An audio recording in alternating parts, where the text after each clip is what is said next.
بالاخره پس از مدت‌ها شایعه پراکنی و گمانه‌زنی، کمپانی LG در تاریخ 6 خرداد ماه از مدل جدید گوشی موبایل اسمارت فون خود رونمایی کرد.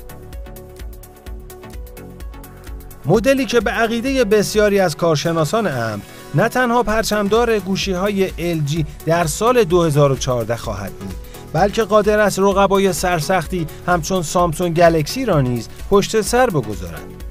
به تعبیری میتوان گفت LG پس از یک وقفه کوتاه مدت با دست پر پا به میدان رقابت گذاشته است. طراحی و ظاهر گوشی LG G3 نسبت به مدل قبلی خود از پیشرفت و قابلیت‌های محسوسی برخوردار بوده و کمپانی LG در مواردی مانند اندازه صفحه نمایش توانسته تحسین کارشناسان را برانگیزد. شاید بتوان مهمترین ویژگی ظاهری این اسمارت فون را نسبت اندازه صفحه نمایش به اندازه دستگاه دانست.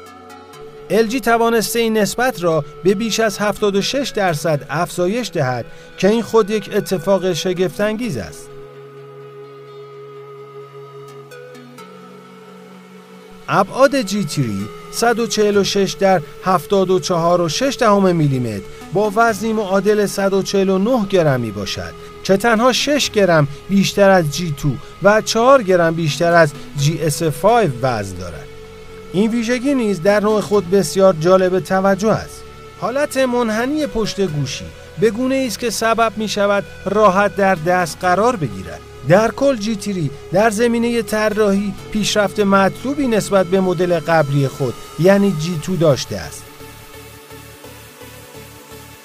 قوس پایین این اسمارت فون بسیار تندتر و زیباتر بوده و در مجموع نمای دوست داشتنی و شکیل آن کاملا به چشم می آید.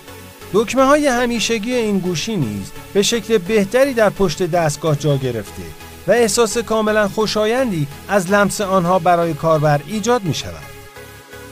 علیرغم آنچه در خبرها و یا بهتر بگوییم شایعات شنیده شد، جنس بدنه G3 از فلز نیست.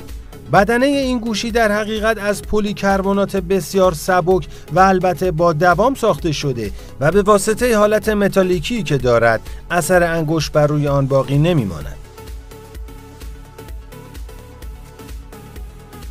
بلندگوهای نسبتاً قدرتمند گوشی در پشت آن قرار داده شده. قدرت این بلندگوها 1 وات است، اما با قابلیت افزایش قدرت خروجی صدای آن به 1.5 وات نیز میرسد. طبق اعلام کمپانی LG در مراسم رونمایی G3 قرار است این گوشی در رنگ‌های سفید ابریشمی، سیاه متالیک، طلایی، قرمز و بنفش به بازار عرضه شود. همانطور که گفته شد LG در طراحی و ساخت این صفحه نمایش از نظر اندازه دست به کار فوق‌العاده زده. صفحه نمایش 5.5 اینچی موجب شده گوشی LG G3 بیشتر به شکل یک فبلت به نظر بیاید. اما موضوع به همینجا ختم نمی شود. این صفحه نمایش استثنایی در واقع بزرگترین برگه برنده G3 محسوب می گردد. اغراق نیست اگر بگوییم صفحه نمایش این اسمارت فون در میان تمامی تلفن‌های همراه موجود در بازار بالاترین رزولوشن را دارا می باشد. رزولوشن 1440 در 2560 به معنی کیفیت 4 برابر HD و یا اصطلاحاً QHD است. این صفحه نمایش به وسیله شیشه ضد خش گوریلا گلکس تیری محافظت می شود. اگر خیلی به اپو فایند 7 اهمیت ندهید، می توانید پنل ها را مجذوب کننده ترین نوع پنل موجود در بازار دانست. پنل های IPS با چگالی و یا تراکم 538 ppi قدرت و خلاقیت دیگری از LG را پیش روی کاربران قرار داده. البته فراموش نکنید کمپانی LG همواره در ساخت چنین پنل‌های خاصی پیشگام بوده و غیر از این هم انتظار نمی‌رفت. اما اگر نگاهی به داخل گوشی بیاندازیم، پردازشگر کوالکوم اسنپ دراگون 801 با فرکانس 2.5 گیگاهرتز 4 هسته‌ای در آن خودنمایی می‌کند. این پردازشگر در اوج مصرف انرژی و همچنین هنگام بازی می‌تواند پاسخگوی نیاز کاربر باشد. شاید وجود اسنپ دراگون 801 به جای 805 و استفاده از رم 2 گیگابایتی به جای 3 گیگی در نگاه اول باعث نگرانی شود، اما LG برای پیشگیری از مشکلات احتمالی به دلیل کم بودن میزان حافظه دستگاه GT را در 2 مدل 3 گیگابایتی با 32 گیگابایت حافظه داخلی و 2 گیگابایتی با 16 گیگابایت حافظه داخلی عرضه خواهد کرد. البته حافظه داخلی GT از طریق درگاه میکرو SD تا 128 گیگابایت قابل افزایش است. ضمن آنکه در کنار پردازنده 4 هسته‌ای مذکور یک پردازشگر ادرنو 330 برای پردازش داده‌های گرافیکی پیش بینی شده است. GT یک دوربین 13 مگاپیکسلی را در پشت خود جا داده که شاید بتوان مهمترین ویژگی دوربین این گوشی را قابلیت فوکوس لیزری آن دانست. این سیستم را با فوکوس 273 میلی ثانیه‌ای میتوان سریع‌ترین در نوع خود دانست.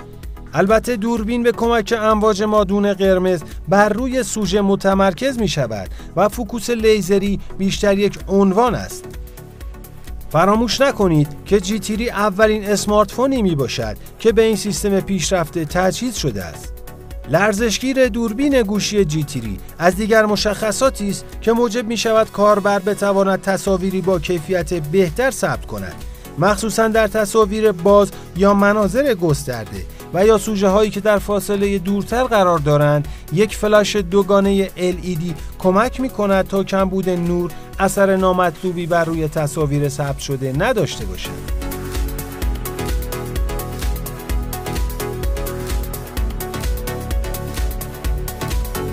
دوربین جلویی GT 2.1 مگاپیکسلی می باشد که سنسور تصویر آن بهبود پیدا کرده و با نسبت کانونی f2 کاملا پاسخگوی نیاز کاربران خواهد بود.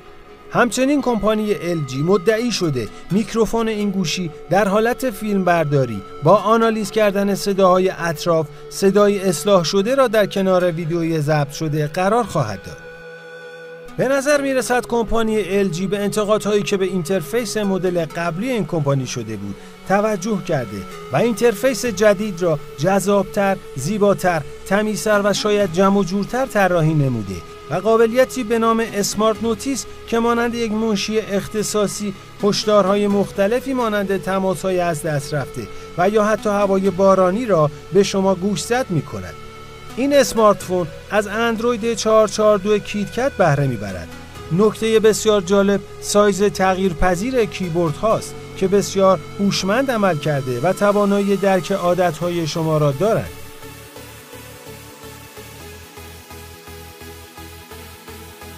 بخش امنیتی نرم افزار دستگاه نیز خیال کاربران را از بابت مزاحمانی که ممکن است قصد ورود و مشاهده فایل ها را داشته باشند تا حد زیادی راحت می نماید. بدیهی است انجام این میزان توانایی و عملیات در یک گوشی به یک منبع تغذیه مناسب، توانمند و درجه 1 نیازمند است. باتری جدا شدنی 3000 میلی آمپر ساعتی گوشی GT در کنار سیستم‌های جدید بهینه‌سازی به خوبی این وظیفه را انجام می‌دهد. به نظر می‌رسد که این باتری کاملاً پاسخگوی نیاز این گوشی خواهد بود و مشکلی از این بابت وجود نخواهد داشت. گرچه GT هنوز وارد بازار ایران نشده، اما با توجه به ویژگی‌هایی که در این اسمارت فون وجود دارد، می‌توانیم پیش‌بینی را داشت که بتواند بخش قابل توجهی از بازار فروش را به خود اختصاص دهد. البته اگر رقیبان این گوشی اجازه خودنمایی را به آن بدهند. به هر حال گوشی موبایل LG GT با ظاهری زیبا و دوست داشتنی، بدنه مقاوم، وزن سبک، صفحه نمایش شگفت‌انگیز و قابلیت‌های مطلوب در زمینه سخت افزار، نرم افزار و دوربین یک اسمارت فون کامل بوده و تقریباً تمامی خواسته‌های کاربران را برآورده خواهد نمود.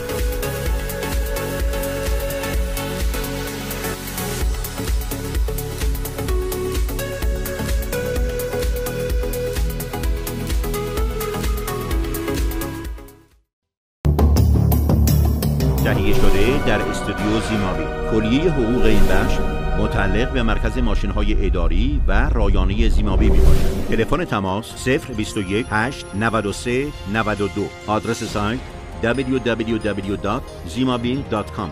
آدرس سایت زیمابی در شبکه‌های اجتماعی facebook.com/zimabi.group twitter.com/zimabigroup youtube.com/zimabishop google.com/zimabishop aparat.com/zimabishop